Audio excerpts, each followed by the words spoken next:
because I agree with you, counting calories is insane. It's unsustainable. There's no other creature in nature that sits there and counts their calories. You never go on a tour of National Geographic to the African savannah and see a gazelle like wondering if it should eat another blade of grass.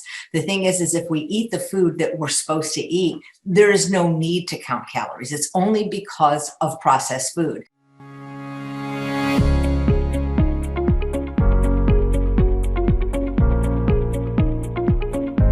Welcome to the Calorie Conundrum podcast with Coach Strick. Join us as we expand the weight loss conversation to beyond just calories and dare to ask the question, why does eating less and exercising more sometimes not produce the desired results? Here's Coach Strick to discuss this Calorie Conundrum. Hello and welcome to the Calorie Conundrum podcast. This is Coach Strick, and today I'm super excited to share this interview with Chef AJ. Chef AJ has been devoted to a plant-exclusive diet for over 43 years. She is the host of the television series Healthy Living with Chef AJ, which airs on Foodie TV. A chef, culinary instructor, and professional speaker, she is the author of the popular books Unprocessed, How to Achieve Vibrant Health and Your Ideal Weight, and The Secrets to Ultimate Weight Loss, a revolutionary approach to conquer cravings, overcome food addiction, and lose weight without going hungry. Chef AJ was an executive pastry chef where she was famous for her sugar, oil, salt, and gluten-free desserts, which use the fruit, the whole fruit, and nothing but the whole fruit. These recipes can be found in her upcoming book, A Date with Dessert. She is also the creator of the Ultimate Weight Loss Program, which has helped hundreds of people achieve their health and the body they deserve. And she is proud to say that her IQ is higher than her cholesterol. In 2018, she was inducted into the Vegetarian Hall of Fame. Let's hear what Chef AJ has to say about nutrient density. Chef AJ, welcome to the podcast. Thank you for having me. Well, it's a first for the Calorie Conundrum podcast today in that you're the first vegan that we've had on the show. And I'm like I've said multiple times before, I want to expand the weight loss conversation beyond just calories. And I also want to get different points of view because I think when we get stuck in our own box, then we limit our, what we can do, the information we have, and, the success that we could ultimately have. And so I want to hear from you, your story, your history with weight loss and how you ultimately came to choose veganism as your method of choice. Right. Well, actually, they intersect, but I was fat as a vegan, just so you know. So I have a YouTube talk called From Fat Vegan to Skinny Bitch, where I outline my dietary history. But you can be really overweight or even obese as a vegan. And I was for the first 26 years. So I became vegan for ethical reasons at the age of 17 in 1977. But I had already been fat then. I'd been fat since I was 5 years old. I was born to a morbidly obese mother, a normal weight father. So I've been fat my entire childhood. So for me, choosing veganism at such a young age had to do with ethics. And I did not eat a healthy version of a plant-based or vegan diet. All I did was when I became vegan is I stopped eating animal products. I was still eating refined carbohydrates, lots of sugar, lots of oil, soda, things like that, lots of flour products. So it didn't change my weight initially, but there are ways to eat a vegan or plant-based diet that are amazing for weight loss. Unfortunately, I didn't learn this until I was in my 50s, about 10 years ago. Yeah, thanks for pointing that out because I think that's important to hear for people to hear. They hear a diet and they think that's going to be the answer. But then, there's ways of doing it that are better than others. And so you can be a vegan and still be eating whatever candies and, pastries or whatever that aren't quote unquote healthy or that aren't going to help you lose the weight, but still be classified as vegan. So in that story, coming from, vegan, fat vegan, skinny vegan, there was a lot of stuff that you kind of left out. And I would like you to share it with the audience because I think it's important because there's other people out there that are in the same position you were in back then. And hearing stories like this help them realize that there is an answer, No, I think there absolutely is an answer. And I think the biggest takeaway from my story for anyone who has suffered a long time because of their weight is that I did not get it right until almost the age of 52 after a lifetime of failure. So I believe that as long as you're breathing, there's hope and it's never too late. So I basically did not understand what I teach today, which is called calorie density, until I was in my 50s. And that's way different than counting calories, because I agree with you. Counting calories is insane. It's unsustainable. There's no other creature in nature that sits there and counts their calories. You never go on a tour of National Geographic to the African savannah and see a gazelle like wondering if it should eat another blade of grass. The thing is if we eat the food that we're supposed to eat, there is no need to count calories. It's only because of processed food. And so one of the things I like to talk to people about, because I know not everybody's going to be vegan.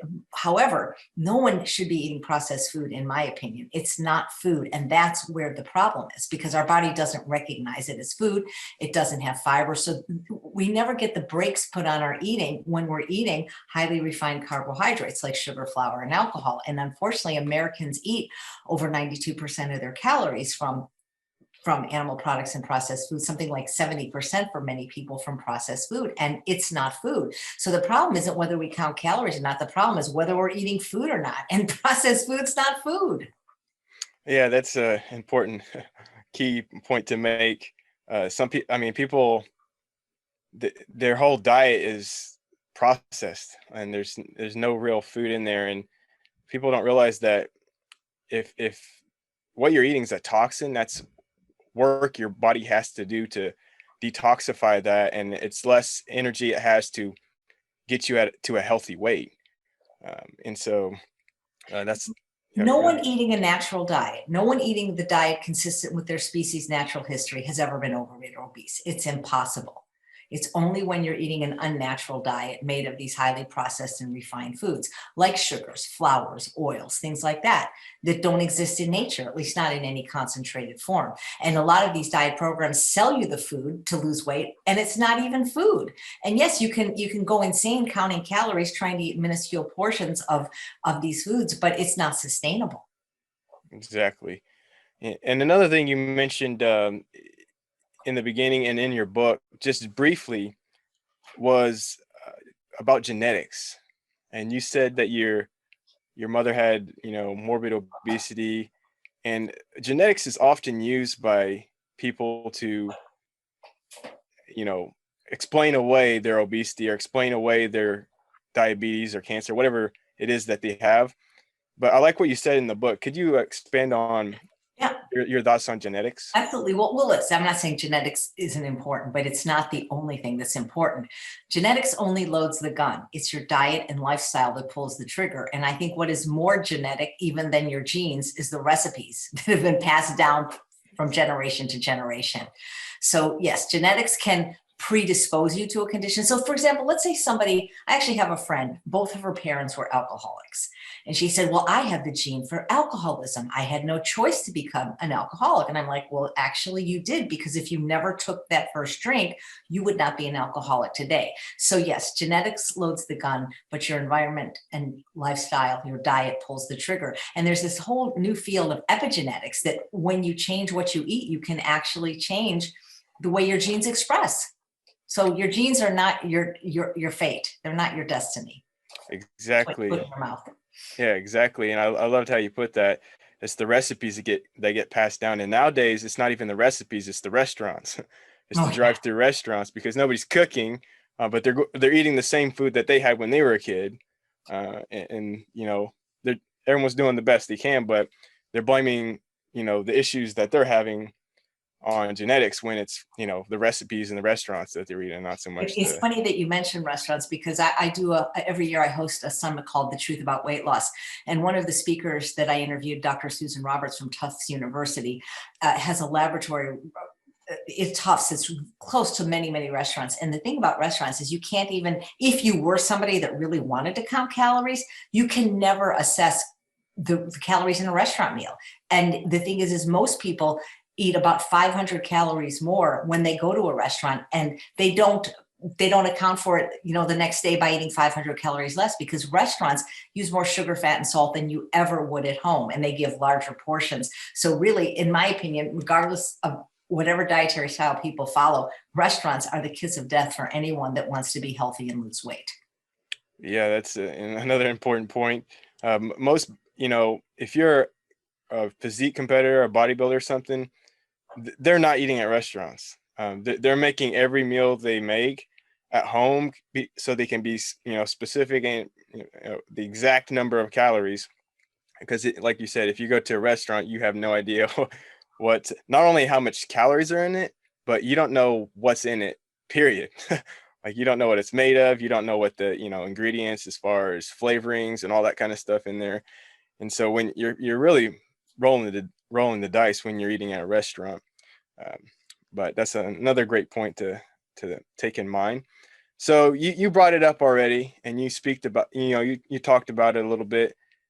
This idea of sugar, flour, and alcohol, and Right. and you talk about it a lot in your book, and that's the idea of addiction.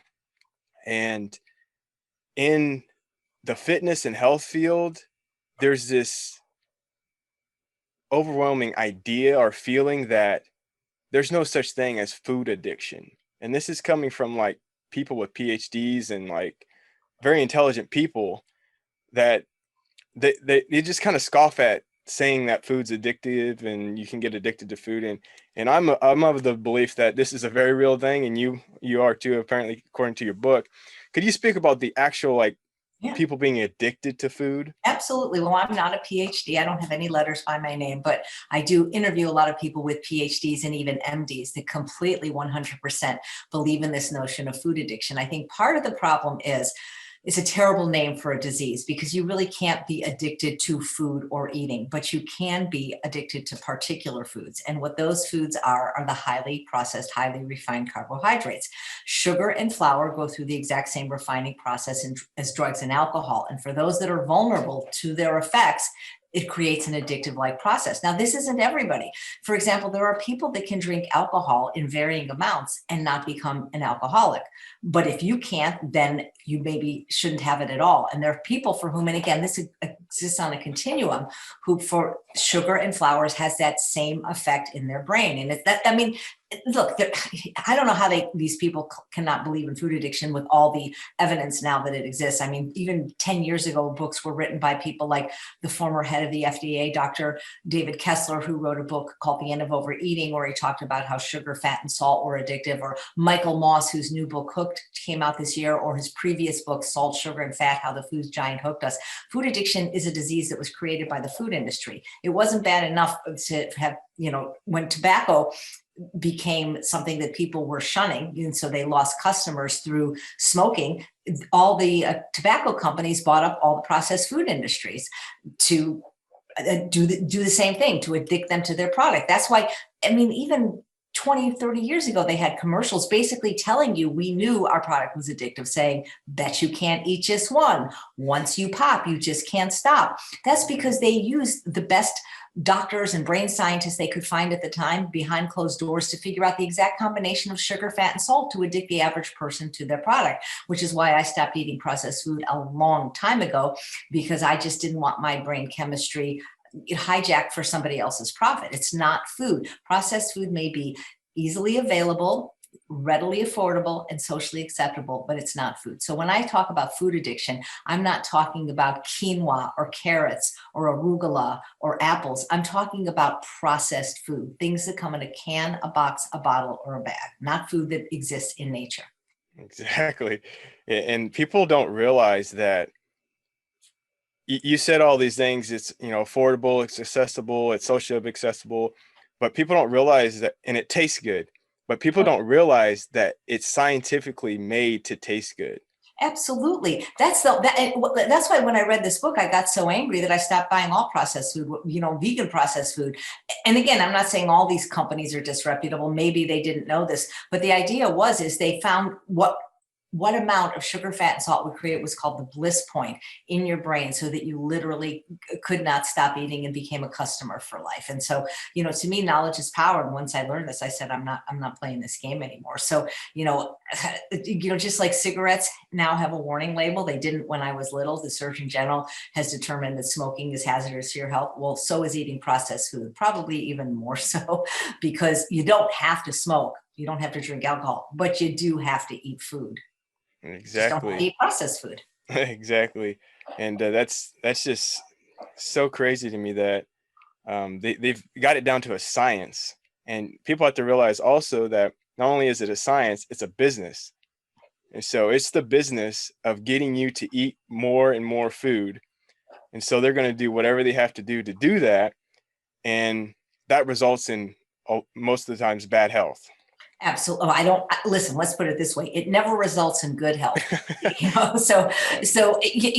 the funny thing is after the tobacco companies bought the processed food industry, now they're buying all the diet industries. They're buying things like Jenny Craig. So now that that can make you fat and sick, and then they can get more money from you selling you a program that doesn't work. It's really evil, if you ask me. And I hope one day they'll be held accountable for all the death and disability they've created. Yeah. And that's one of the reasons behind my podcast, is to bring awareness around the responsibility we have to take for ourselves, because they're not going to do it for us. The government's not going to do it for us. The food companies who are making money off this aren't going to do it for us. You have to take the responsibility of your own health and, do the research and find out what, the real truth is. Because when there's money attached to anything, you've got to be skeptical as who's telling you the truth and who's not. So another thing that you discussed earlier that you briefly mentioned was this idea of nutrient density. And so, like I said, I'm not saying, like, my mantra has never been calories don't count or they don't matter.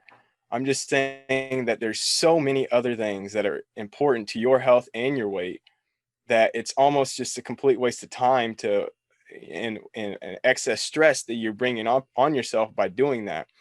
Tell us how this nutrient density idea can help us not have to worry about counting calories. Absolutely. So everything that I teach is based in the work of Dr. Barbara Rolls from Penn State University, who wrote a series of books called Volumetrics. And her dietary style has always been voted as the safest and sanest of any one dietary style. And so it's actually calorie density. The nutrient density is important too, because as it turns out, the foods that are most calorically dilute, the foods with the fewest calories, have the highest nutrient. But what Barbara Rolls discovered, and she does research at her university at Penn State in her lab, where she studies human eating behavior.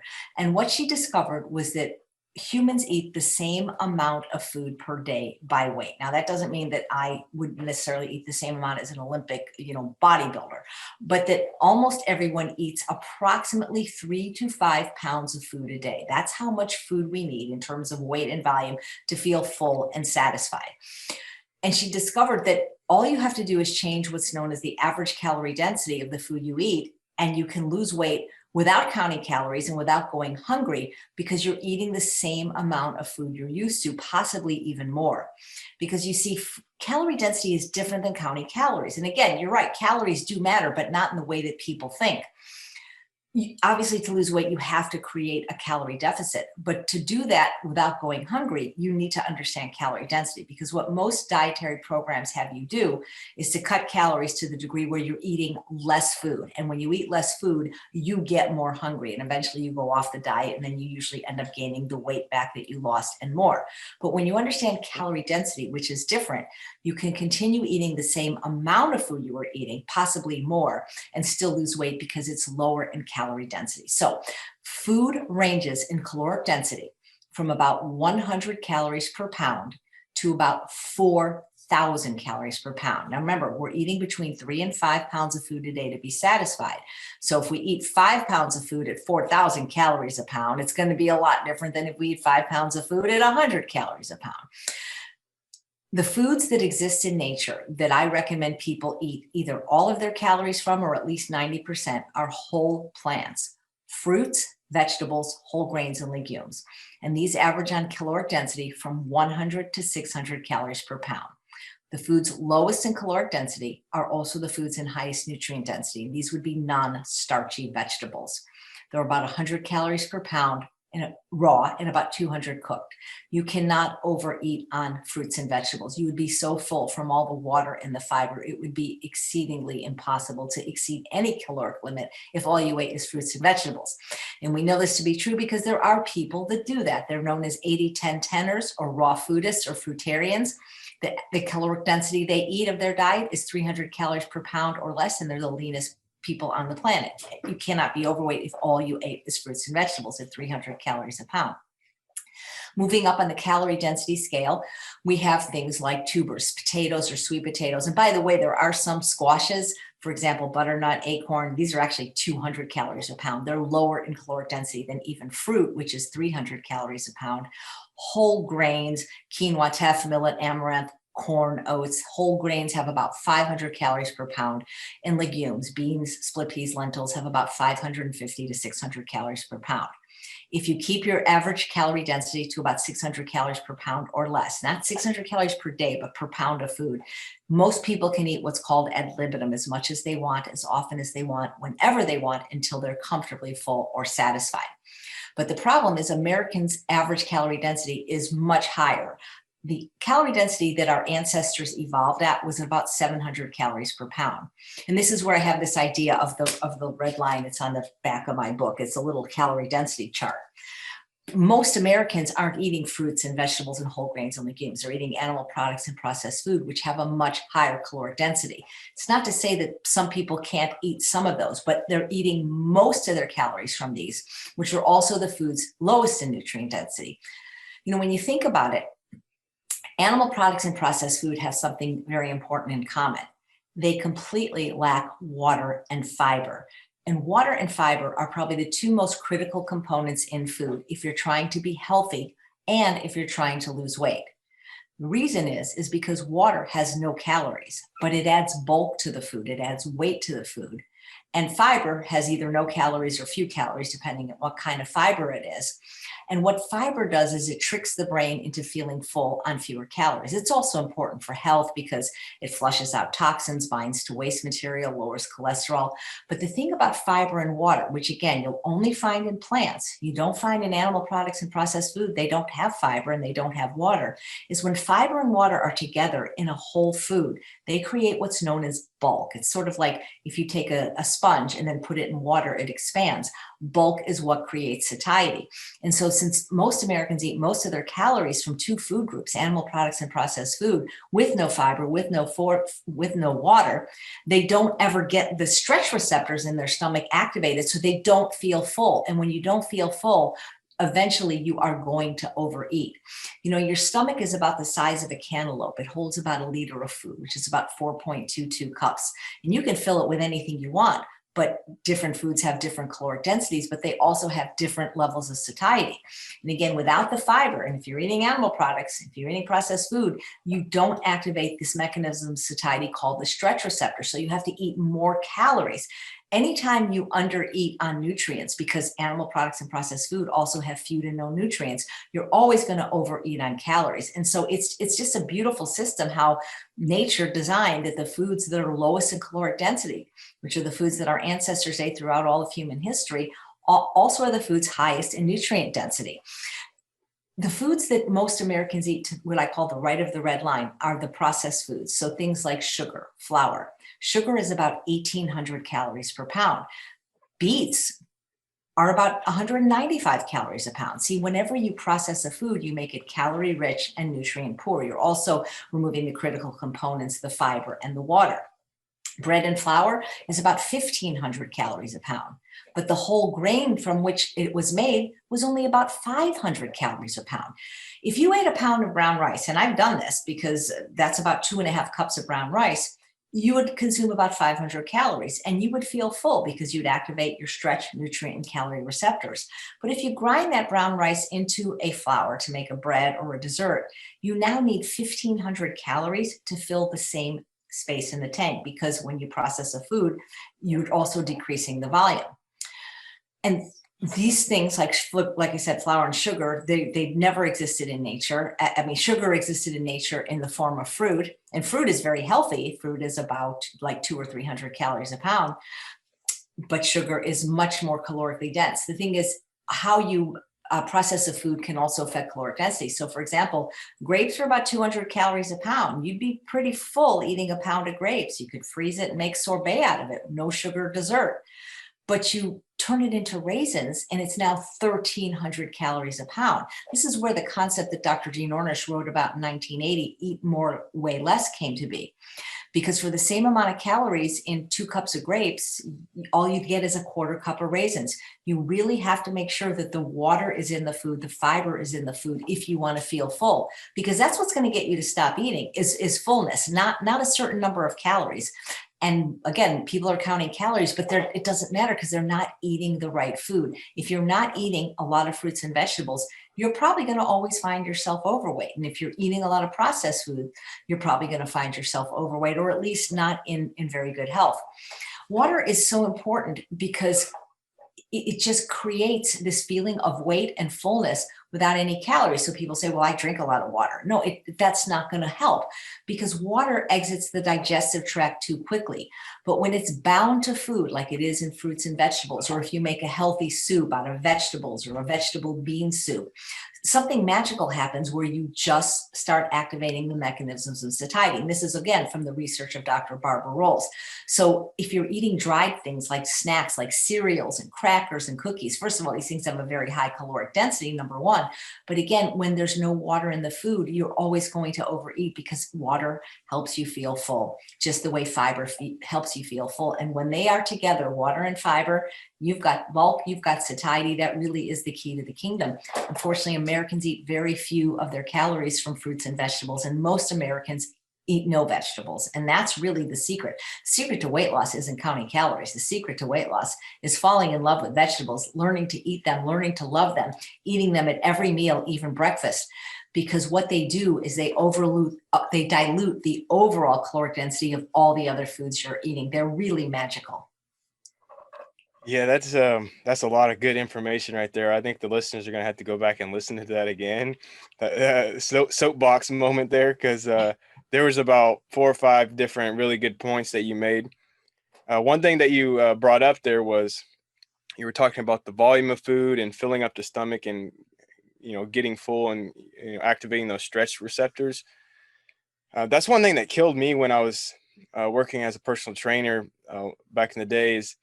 People would come and they'd say, they'd be working out really hard and they'd be eating like 500 to 800 calories or some, really low calories. And I'm just thinking in my head, it's like, you could be eating so much more food and not starve yourself and still be losing weight, but you're over here like basically starving yourself.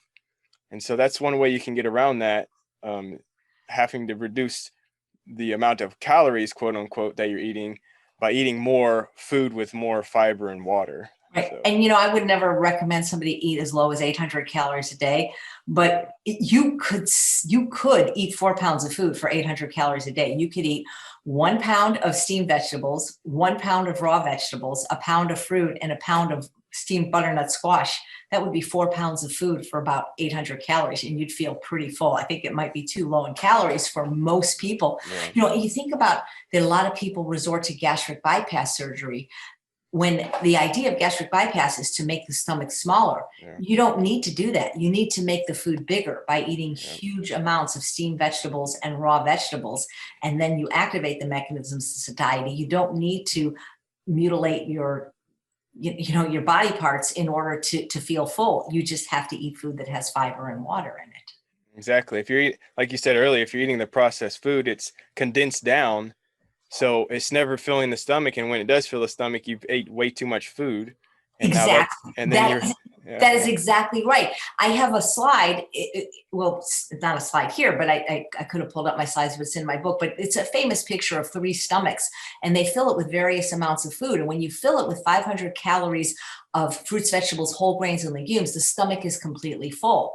When you fill it with 500 calories of animal products, the stomach is barely full. And when you fill it with 500 calories of oil, you can't even detect it because oil has no fiber, it has no nutrients, no water. It slips under the radar undetected by these mechanisms of satiety, stretch, nutrient, and calorie receptors. Plant foods hit all three notes perfectly. Yeah, I went to a restaurant, I guess it's a restaurant yesterday. It was a salad place, and they were making this salad, and it was literally in a bowl, like a ginormous bowl, and they filled it up with salad. And I'm thinking, is that all for me? And then they finally got it done and put it in a bowl, and I ate the whole thing. But definitely filled me up. But it was a huge amount of lettuce and stuff, and at home, like, I would never have made a salad that big. Just I want to make a salad. Let me use the whole box of salad or a whole bag of salad or whatever. But it's amazing how much of that you can eat, and you're not going to gain weight eating a big salad. Unless you're pouring blue Yeah. cheese dressing or olive oil all Yeah. over it, that's the problem is people eat a salad for 100 calories and use 400 calories of fatty dressing. So, that's the other thing we can talk about. Croutons and cheese and stuff. Absolutely. The other thing is, people have to understand that if they've taken a basic biology class in high school, they probably learn that protein and carbohydrate each contain 4 calories per gram. But fat, whether it's from a pig's butt or an olive, contains 9 calories per gram, which means that fat is more than twice the caloric density of either protein or carbohydrate. Alcohol is in the middle. Alcohol is about 7 calories per gram. And again, alcohol, oil, no fiber, no nutrients. So you're not going to get activated of those stretch receptors. And so you can eat a lot more of the foods that I recommend. Yes, the carbohydrates, but I'm not recommending processed carbs like sugar, flour, and alcohol. The whole unrefined complex carbohydrates, you can eat a lot more of them. It takes only about 3% of the calories in dietary fat for it to get stored as body fat. But human beings cannot readily store carbohydrate or protein as fat. That's known as de novo lipogenesis. It's something that pigs do. And if we could do it, we'd have to eat an extraordinary amount of calories, and it would take still over 30% of the calories to store it as body fat. That's why they get the saying, fat with, moment on the lips, forever on the hips. And so if people eat food in its whole food form instead of a processed food form, and that includes the fats, they would be much better off, because you just don't want to be eating any food that doesn't have fiber. So eat the olive, not the olive oil. Eat the walnut, not the walnut oil. Eat the avocado, not the avocado oil. Always eat your food with the fiber and water intact. Yeah, that's a very good point. So you've covered what it is the listeners need to do. But my next question, and where I want to take this conversation, is you're a chef. Mm-hmm. Like I said earlier, the common average person today is eating, fast food or eating out every day, if not multiple times a week.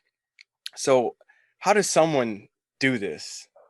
So there's a few different ways. And yes, I am a chef, but I don't cook like a chef, at least not on a daily basis. I do what's called batch cooking, and I eat the same things that I love over and over. So I think there's a few ways to do it. For somebody that really is cooking adverse, that either doesn't know how or is unwilling to learn, believe it or not, they actually have healthy, and I mean super healthy, food delivery services now. Like Mama Says, it's a company I work with that actually makes not only plant-based meals, but meals without sugar, oil, and salt, the way I eat. That's one way. Another way is to get somebody else to do it for you. Doesn't have to be a chef that you're paying, $40 an hour, but I have lots of friends that use either a high school student, a college student, or even their cleaning crew, who they pay for extra hours for the week to do their shopping and chopping to get the food at least prepped for them. But I think the easiest thing would be to just learn some basic batch cooking techniques. So one thing that I love and recommend to all my clients is the Instant Pot electric pressure cooker, because you can get healthy meals on the table very quickly just by throwing in ingredients. And you can make soups and stews and chilies. You can cook all kinds of things very, very quickly. So that's one thing that I recommend. But I think sometimes the bigger problem, Coach, isn't so much that the people don't know how to cook, but people are so addicted to the taste of sugar, fat, and salt from eating this way that the foods that we recommend for health, the whole natural foods, don't taste good to them. And this is where the notion of addiction really comes in. And it can take, depending on the person, anywhere from a few days to a few weeks abstaining from these high fat, high calorie processed foods for the whole natural food to taste good. And a lot of people can't go through that period of adjustment. And also, if they're really addicted to sugar, a lot of people don't want to go through the detox, because when people have big sugar habits and they stop, it's just like somebody, if they drink coffee, you can't just stop. I mean, you can, but you're going to get a headache. The same thing can happen with these foods. And that's how people know they're addictive, at least for them, is because when they stop, they have cravings, they have mood swings, they have headaches, sometimes even diarrhea or stomach aches. So I think the hard thing isn't so much that they can't get the food, but they don't like the taste of it until some neuroadaptation occurs. Yeah, those are some good points as well. People are addicted, for one, so they'll make every excuse in the world to not do it. That's Absolutely. I don't have enough time. I don't have enough money. yeah, I have too much stress. And that's addiction, because, you know, I always find that once you have the why, the how takes care of itself. And when people really have a compelling, like they call it the why that makes you cry, but most people are addicted. And the thing is, they just don't know it. But you know how you know is you stop for 24 hours yeah, and see how bad you feel. yep. Either they don't know they're addicted, or they won't admit that they're addicted. Right. Either way, it's the Well, same because kind of everybody else is doing it. That's the thing. exactly. Think about it. I not right now during the pandemic, but up until the pandemic, I've been volunteering for almost 30 years in a hospital doing something called pet therapy. And the food served to the patients in the hospitals are bad enough, but there are vending machines all over the hospital, even in the parking lot. So it's like you can't even go to Petco to get your dog a leash without walking by candy. And last time I checked, dogs weren't supposed to eat chocolate. You can't go to Michael's craft store or Joann's Fabrics or any of the hardware stores without them selling candy. And that makes no sense, Yeah. because so it's not really the people's fault that they're addictive. They were given this disease by the processed food industry. This disease was created for them. If they lived in another time in human history, or even in a different part of the world today, they wouldn't have this problem. I know a guy from Uganda, he doesn't have this problem, because guess what? He's 29. He has never tasted processed food. Yeah. Yeah. Come to America and gain 20 pounds. Absolutely. When you eat like an American, you get fat and sick like an American. Yeah. And they've done that even with the breast cancer from people with Asia. Asians, by the way, they have the lowest obesity rate. They have about 3% obesity rate, and their diet is healthy. White rice, vegetables. They come to America and look what happens. And, it's interesting and I think another big problem is that people still are afraid of carbs. And carbs are so different when they're in a unprocessed whole food form with the water, fiber, vitamins, minerals, phytochemicals, antioxidants, and micronutrients, and in a processed form like sugar, flour, and alcohol. And for people still think that carbs make you fat, I would ask them to Google Dr. Walter Kempner, who fed his patients nothing but white rice, which is a carb, sugar, which is a carb, and fruit juice, and reversed diabetes in every single one of his patients, and they all became extremely lean. So carbs don't make you fat. It's what you put on them. So eating potatoes, I know a guy who ate nothing but potatoes for a whole year and lost 120 pounds. It's what people put on the carbs, the butter, the cheese, the bacon, the oil. That's what makes people fat. The fat you eat is the fat you wear. So let's say somebody is really wants to do this.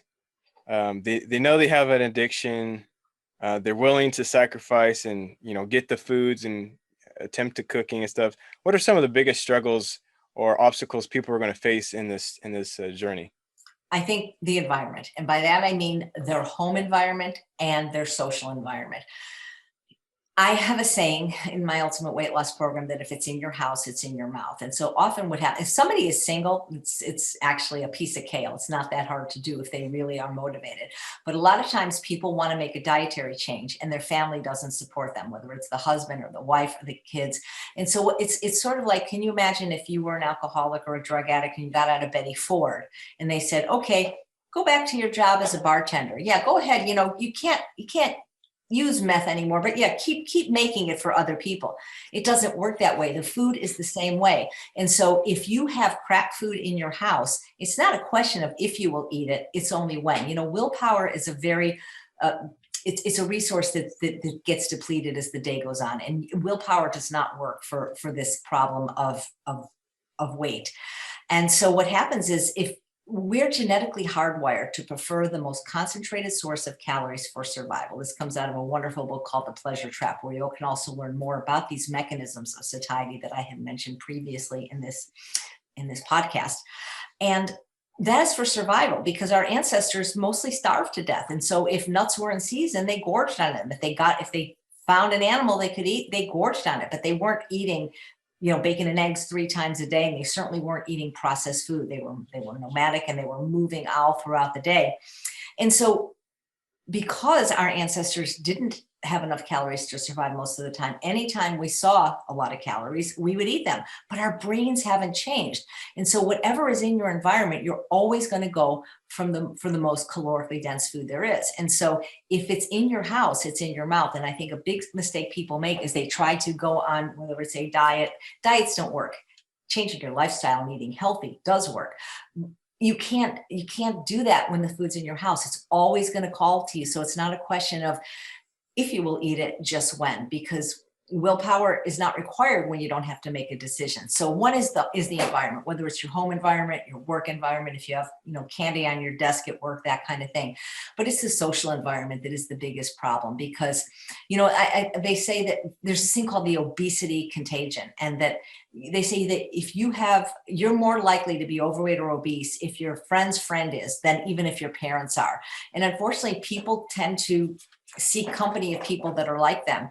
And if you are the one that's trying to get healthy and get sane and lose weight, and all your friends are still eating all that crap food, it's going to be really, really hard for you. And so it's not to say you have to get rid of those friends, although some cases people might want to, but to get new friends that actually value health. And I think the other big mistake is people, the first 3 letters of the word diet or die. People have to stop going on diets. They have to decide once and for all that they're going to live in a healthy manner and change their lifestyle permanently. Because if what you do isn't sustainable, it's not going to be permanent. And I find that if people really understand health and nutrition the way that I learned it from all the wonderful plant-based doctors, is that when you eat a diet that is designed to get you healthy, you will also get lean. And a diet that includes processed food, in my opinion, is not one that is ever going to get you healthy.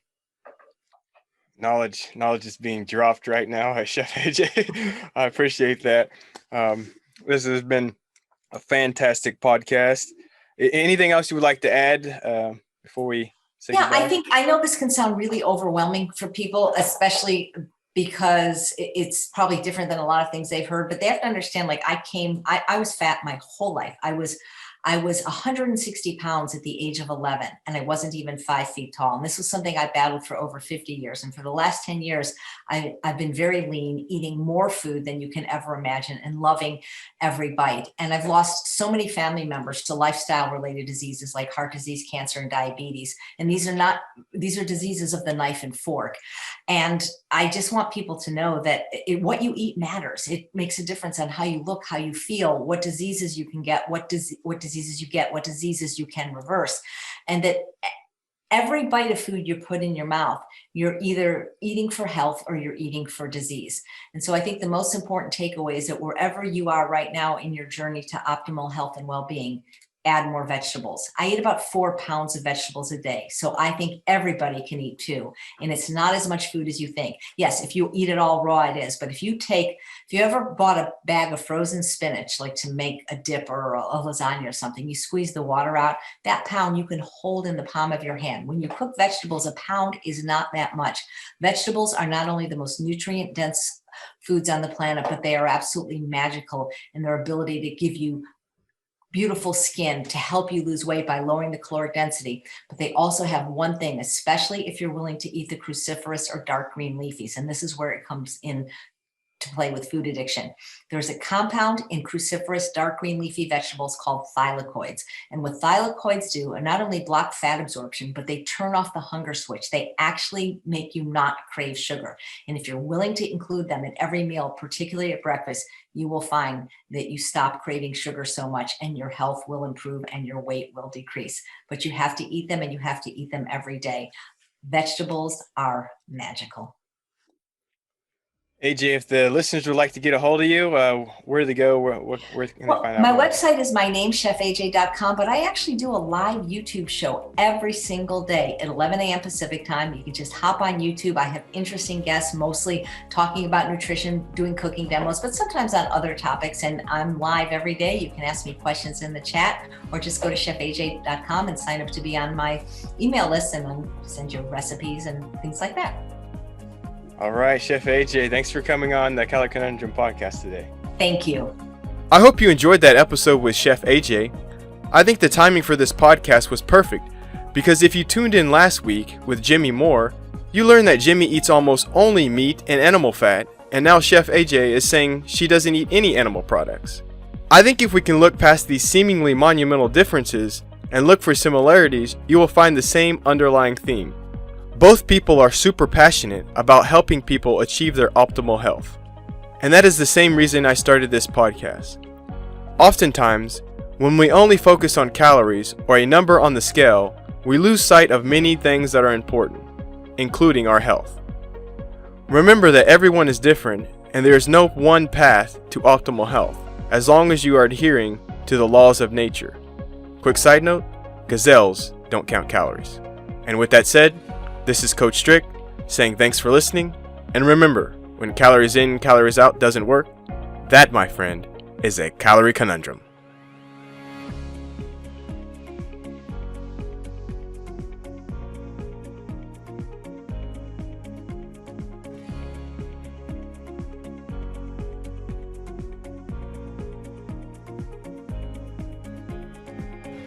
This podcast, including Coach Strick and guests, disclaim responsibility for any possible adverse effects for the use of any information contained herein. Coach Strick and/or guests may recommend products or services in which they have a direct or indirect financial interest. To find out more, please visit www.calorieconundrum.com.